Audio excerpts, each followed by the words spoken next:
ikaw, nabalitaan mo na ba? Basta usapang trendingan sa loob at labas ng ating sintang paaralan, alam mo na dapat ang pupuntahan. Ako si Lodi James at ito ang PUP Trend TV. Like ko yan!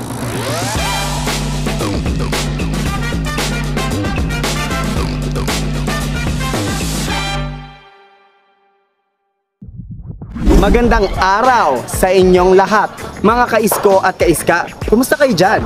It's your host, James Navarra, and we're back for another episode of our PUP Trend TV. Guess what? Balik eskwela na tayo after spending Christmas and New Year's vacations with our loved ones. And I know that we spend our vacation completing schoolwork in order to beat the deadline. But here I am, looking forward to catching up with everyone after the holiday break. Tara, let's ask some of our fellow students about their Christmas and New Year adventure. So, kumusta naman ang naging Christmas vacation mo, holiday vacation mo? Any special highlights? This Christmas nagpunta kami ng Boracay and kasama ko yung family ko and syempre yung partner ko sa ride kasama din namin. My name is Zen Linomar, pero Zen na lang. Okay, Zen. So, kumusta ang bakasyon mo this year? Actually, wala man naman masyadong nag-anap, pero siguro ang i-highlight ko na lang doon is yung marami ako nakilalang friends kasi I tried some app which is called yung Walkie Talkie. Tapos may mga nakausap ako doon. Then, ang kagandahan is parang nagkasundo kami. Tapos we plan to meet up each other. Tapos yun, natuloy naman yung meet up and naging masaya yung interaction namin pag-yan. So, masaya naman, ibig sabihin, naging masaya naman yun? Sobra sa saya. Hi, Iska. So, ano pong pangalan niyo? I'm Cristel from Okay, GSM. Okay, Cristel. So, kumusta naman yung naging bakasyon mo this 2023? Any special highlights? Bakasyon ko is umuwi kasi ako ng province, so nakapagpahinga ako ng medyo kasi sobrang na-stress sa ACADS and iba't ibang activities. So, yun. So, siguro yung highlight ko lang is yung syempre, natupad yung outing namin magpipigsa na hindi na siya drawing. Marami naman bang nakulayan drawing? Yes, oo naman. Syempre, naging masaya and productive naman. Oo naman. So, hindi naman na interrupt ng vacation mo yung mga projects, yung mga workloads sa na kayo ng assignment? Actually, meron naman kami mga workloads that time pero nagawa namang i-manage kasi nga as an isko, dapat marunong ka ng time management. Actually, ang ginawa ko is parang pinamalang bahala ko muna yung mga activities kasi sabi ko vacation vacation bihira lang. Tama nga naman. So sinulit ko muna yung vacation. Hindi naman kasi bago ako umuwi ng Batangas is tinapos ko na siya dito sa Taguig. Resolutions are like roadmaps for our dreams. Consider New Year's resolution to be personal GPS devices for our dreams, guiding us on the path to becoming the best versions of ourselves. If you're not sure what a New Year's resolution is, consider it a vow to make positive changes in your life. It's similar to creating a goal for self-improvement at the beginning of each year. It's not just about fireworks when the clock strikes midnight on New Year's Eve. It's also about the mental reset. We pause to consider where we are, where we've been, and where we wish to go. That's where resolutions come in. They are the goals we establish to mold the coming year. Alright, so let's spice it a bit. So, Isko, may any New Year's resolution this year? Syempre meron ako, imposibleng mawala yun sa akin. Yung New Year resolution ko ngayon is parang mag-strive ako ng harder lalo na sa mga gagawin at mangyayari ngayong school years and maging extra sipag pa, hindi lang sipag, extra sipag sa mga mangyayari. Actually, parang magkakaroon ako siguro ng schedule, daily routine schedule sa sarili ko kasi napapansin ko parang hindi ko na manage yung time ko kung ano lang yung gusto kung ano lang yung pwede kong gawin, yun lang yung ginagawa ko and parang hindi siya productive. Siguro mag-focus ng pag-studies and siguro magsingit ng konti for extracurricular activities like siguro sa sports or kahit anong mais or available na opportunity dyan sa atin.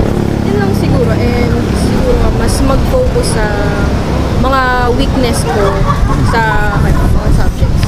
Looking ahead, meron ka bang plano o gusto mong baguhin this year? Gusto kong baguhin siguro para sa akin yung ang pagiging tamad ko minsan, yung parang, sige, next time na lang or bukas na lang. Gusto kong baguhin ko yun sa akin na parang pag may gagawin ako, dapat gawin ko na or dapat naka-schedule na siya sa akin talaga. Relate lang din sa sagot ko kanina, which is yung more on sa people na pinakikisamahan. Kasi kung dun tayo sa quality person, edi mas magiging quality person din tayo. Kung masipag yung tao, may influence na tayo maging masipag. Yun, makapasa lang ako this 7 seconds. Then looking forward sa OJT namin again. So, new year, new chances. May mga areas ba sa buhay mo na gusto mong pagtuunan o ayusin pa this 2024? Syempre yung sa akin and yung physical ko, then yung looks ko, syempre gusto ko pa rin ma-improve and gusto ko pa rin magbago para mas mas maganda or mas maging maganda yung lookings ko sa harap na sa mata ng iba. Ang itipigil ko siguro yung katamaran ko. Yun lang talaga. Yun lang talaga yung gusto kong itigil. Pag focus ko dun sa akin, kasi minsan nadidistract ako sa mga games kasi naglalaro ko Valorant, ganyan, Genshin Impact. Nadidistract kasi ako. So parang baguhin ko yung sarili ko as parang incline ako mag-focus ako sa akin. So, bawasan ko yung time ko paglalaro. Resolutions come in all shapes and sizes. Pwede mo bang i-share ang isang bagay na excited kang ma-achieve or ma-experience sa taong ito? Isang sa mga ini-aim ko ulit is makabalik ulit kami ng Boracay. And siguro, malilesen ko muna yung mga gastusin. Ngayon, mga pagastos. Mahilig kasi ako gumastos, so bawas muna sa akin yun. Siguro sa ma-achieve is yung mapasa ko yung comprehensive exam na this year na magaganap. Kasi sa second year sa BSA is kailangan ng comprehensive exam. So yun siguro. Kung sa org namin is sana maging successful din yung mga events kasi isa ako sa mga officers ng org namin. So, Final project kasi kami dyan sa catwalk na, hindi, dyan sa catwalk na yun, which is yung bench. Gagawa kami ng bench. So, parang excited ako na maano yung plano na matapos namin yun. Then, kasi makakatulong din naman yun sa mga iska natin dito sa So, Para sa So, yun yung excited ako matapos. Good luck po. This Sana maging successful. And magiging successful yan, syempre, kasi mga isko-iska tayo. Yes. At ayun na nga, nalaman na natin ang highlights and experiences ng ating mga isko at iska sa kanilang bakasyon at sa kanilang New Year's resolution. Ikaw, anong New Year's resolution mo? Comment down below!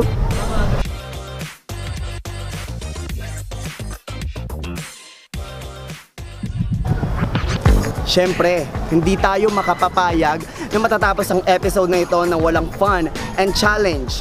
Before we part ways, let's have some fun while refreshing our minds. Halika at samahan niyo ako magtanong sa mga kapwa nating iska at isko dito sa ating Sintang Paaralan.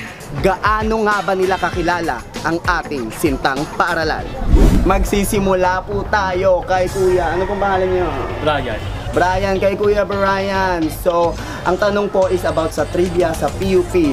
So, I'm sure familiar ka naman po sa PUP lang. So, ayun. Ano po yung nagsisimbolize ng 5 concentric circles? Ang 5 concentric circle kay sumisiburo o kaya naman sumasagay bilang isang infinitely stop. Okay, tama po ang kanyang kasagutan dahil dyan may Gcash ka!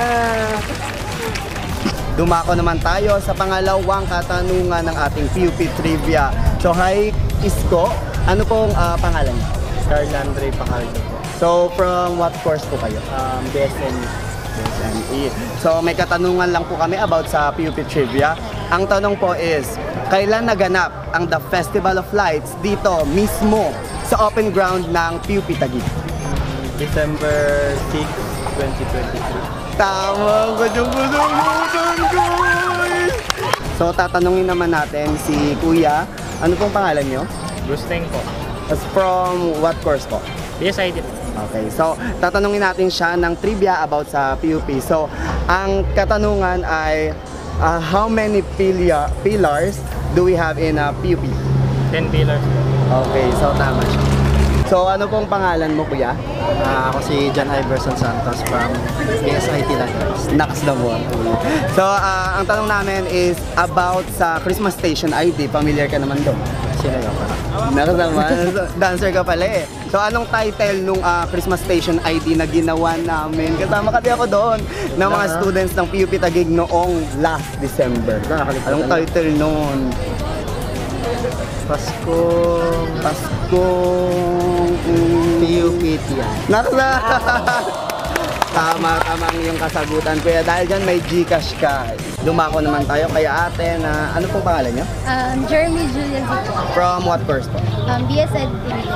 Okay, so ang tanong natin is about sa logo ng ating Sintang Paaralan. So ano po yung meaning ng star doon sa logo natin? I think ang meaning po ng star na logo is, it stands for as the perfection of the human person as well as the search for talent. Ano kasi ba? Ang galing. Tamang-tama ang iyong kasagutan, ate. So, dumako na po tayo sa huling katanungan ng ating PUP Trivia segment.